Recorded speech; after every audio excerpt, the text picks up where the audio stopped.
The Morgan Report with David Morgan. David Morgan, themorganreport.com. It is the 1st of May, 2021.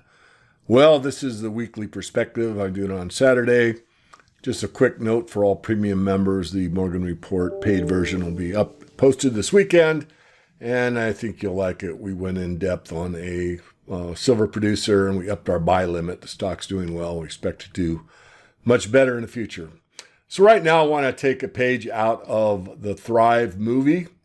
You can see the thrivemovement.com. This is the all-seeing eye, the financial elite at the top of the pyramid. But what I think is interesting, and I've been saying this on a few of my interviews lately, is that the people, the planet, and all living things are at the bottom of the pyramid, basically life itself. And then above that you have what I would consider to be a man-created structure, more or less. And the next one up is government. So it's the lowest rung in the pyramid.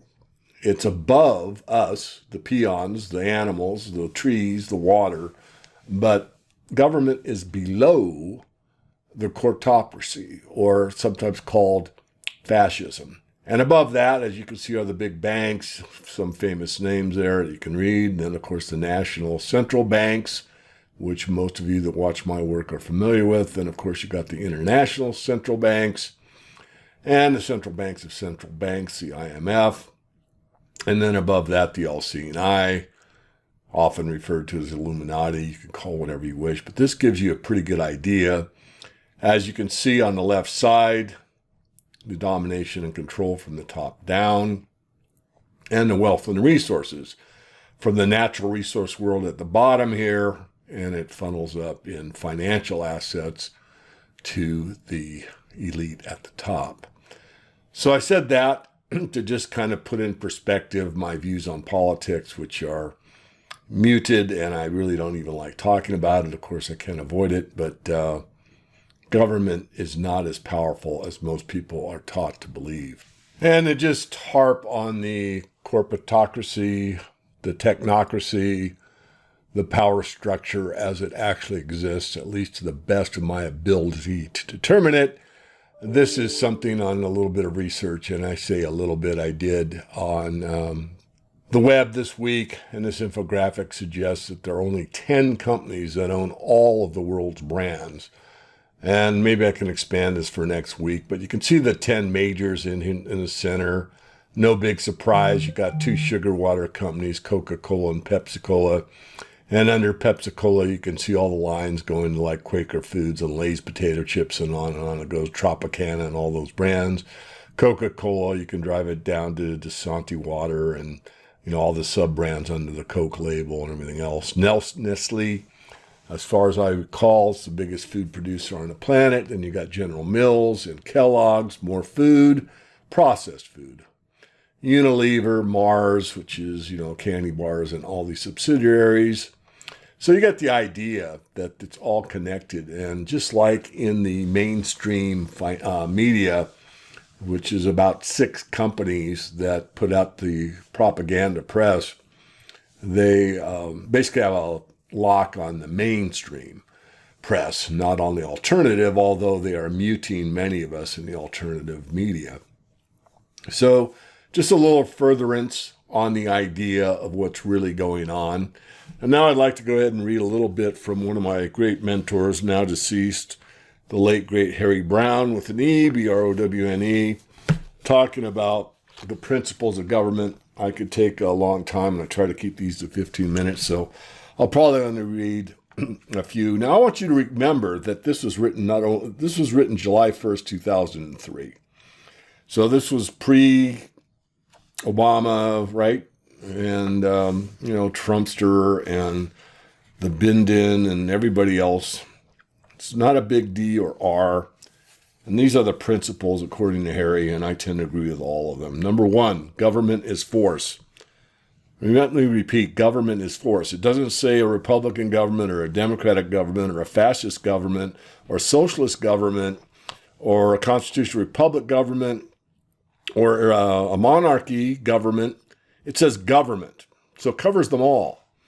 Government is force. Every government program, law, or regulation is a demand that someone do what he doesn't want to do, refrain from doing what he does want to do, or pay for something he doesn't want to pay for, and those demands are backed up by police with guns. You expect that force to be used only against the guilty. But we can see how the drug war, the foreign wars, asset forfeitures, the Patriot Act, and other government activities have used force just as often against the innocent, people who have not intruded on anyone else's person or property. In fact, government force is used more often against the innocent than the guilty, because the guilty make it their business to understand the laws that apply to them and stay clear of them. Meanwhile, the innocent, thinking they've got nothing to fear, suddenly find that they've innocently violated laws they've never heard of. 2, government is politics. Whenever you turn over the government a financial, social, medical, military, or commercial matter, it's automatically transformed into a political issue to be decided by those with the most political influence. And that will never be you or I. Politicians don't weigh their votes on the basis of ideology or social good. They think only in terms of political power. 3, you don't control government. It's easy to think of the perfect law that will stop the bad guys while leaving the good guys unhindered. But no law will be written the way you have in mind. It won't be administered the way you have in mind, and it won't be adjudicated the way you have in mind.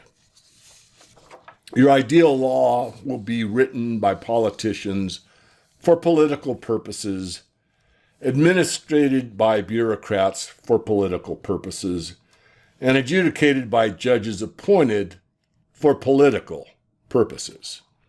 So don't be surprised if the new law turns out to do exactly the opposite of what you thought you were supporting. There's several more. I'll probably leave some more for next week. I want to stop there, talk a little bit about the metals markets. Gold and silver are both in a wide trading range. Silver certainly has a lot of attention to it due to the Wall Street bets and a campaign to buy silver on the 1st of May, which is a 10-year anniversary of when it got whacked. I called the top going into that about 3 days before the exact top of May 1st. And actually, I got ridiculed by a few of my peer groups saying I was going to lose all my credibility, that silver is going to 100 an ounce. If I'm calling the top near 50, I'm going to look like a fool, and on and on. But I'm pretty independent, do my own work. For a variety of reasons, I called that top, and I called it accurately. The biggest mistake I made after calling that top was thinking that it would only last a year or 2, 3 at the most to reconsolidate. And it started to look like that. For almost a year, it stayed around the $30 level or higher and had quite a bit of support at that level. Now, of course, I changed my mind and promptly admitted when I was wrong, and I was. And then at the 26 level, which held support 3 times, I said to all my paid members, it's coming down through 26. I don't know how low it's going to go. So saved a lot of people some aggravation by letting them know ahead of time that. Of course, if I called it perfectly at the top and just went to all cash and yada, yada, yada, I'd probably have a better reputation. But I believe we should be hedged all the way through until this currency crisis unravels to the very end. So I don't have a lot more to say this weekend. I wish everyone the best. I know it's been a very trying time for many of us in so many ways. And it's time to perhaps reflect a little bit on what are the important things in life. And it doesn't always involve finance. Now, I know that's easy to say if you have enough, and I know many people do not and are struggling. And I am empathetic and compassionate toward that. But I also do think that you can always find some type of something in your life to be grateful for. I'll leave it there. I'll be back with you next week. The new Morgan Report will be published. We're grateful for all the support. If you want to support us, please forward this email to somebody you know and care about. There'll be a backup email to watch the Thrive 2 movie for free. I will be participating in that later this month with Foster Gamble. The month of May will be devoted to the money question. I'll be one of, I think, 4 participants in that discussion. So that's it. I'll be back with you next week. This is David Morgan of themorganreport.com.